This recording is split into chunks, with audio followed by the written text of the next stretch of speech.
An Attleboro home that is older than our nation will soon be revitalized. For over a century, the Daughters of the American Revolution have maintained the famous Peck House located on Elizabeth Street.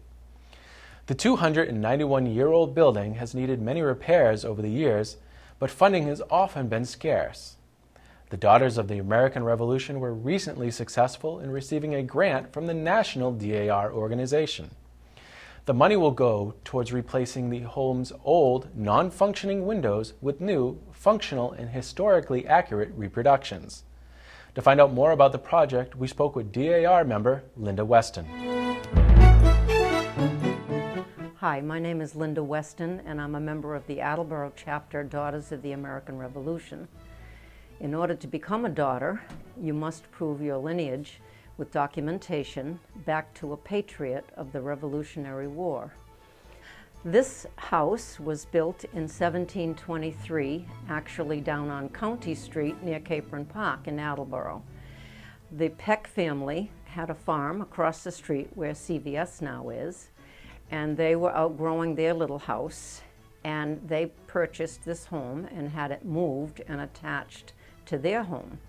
And of course that was in the day when that was done by either horse or oxen. And it remained in the Peck family until 1903. Our chapter purchased the house and saved it from demolition when the R.F. Simmons factory was going to be built. And we had it moved once again to this present site across the street at 2 Elizabeth Street. We use the house for our meetings. We meet once a month, and for our award ceremonies that we give to the History Teacher Award every year and the Good Citizens Award to the students of all the area high schools. And we try to have an open house, and when we get our new windows, we intend to have the house open more often for school children tours and other open houses so that people can have a glimpse of what life was like in the 1700s and 1800s. It's been a love affair with the house for the Attleboro DAR, and over the years things have been done to the house. We've had a new roof put on. Last year we had the house painted, and we redecorated and restored some of the rooms that were used as storage. And we created a museum room of sorts where we have artifacts, and then there's the master bedroom upstairs and the back bedroom upstairs. The room we're sitting in right now is the keeping room, and this was the hub of all family activity back in the 1700s and 1800s. We decided that the windows that had been replaced somewhat over the years, a few of them and some not, and they're all in pretty poor shape and they can't be opened. So we decided that it would be a wonderful thing if we could have new windows. And our regent, Marion Cote, suggested to Lucy Gilligan and myself that we apply for a grant through the National DAR. We had never written a grant, and we enlisted the help of Sylvia Day, another member, and the three of us together did write the grant and applied for the money for the windows. It's a matching grant, and we were awarded the grant out of many hundreds of people who apply for them. Our section of the grant is called Historic Preservation because we're preserving a house from 1723. This is the oldest house in Attleboro, and it's the only one of this era that has not been modernized in order to be lived in.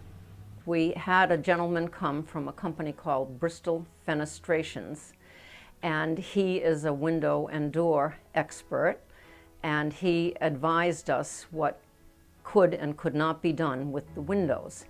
He explained to us that back in 1723 there were very small panes of glass, which would be 12 over 12, because it was difficult for them to make glass in bigger sheets. So all of the windows will be 12 over 12, and the dormer windows, because of the height difference, will be 8 over 8. All of the entire woodwork inside the windows, the frames and everything will be preserved. They'll be taken out very carefully, the new windows installed, and then the frame and woodwork all put back very carefully.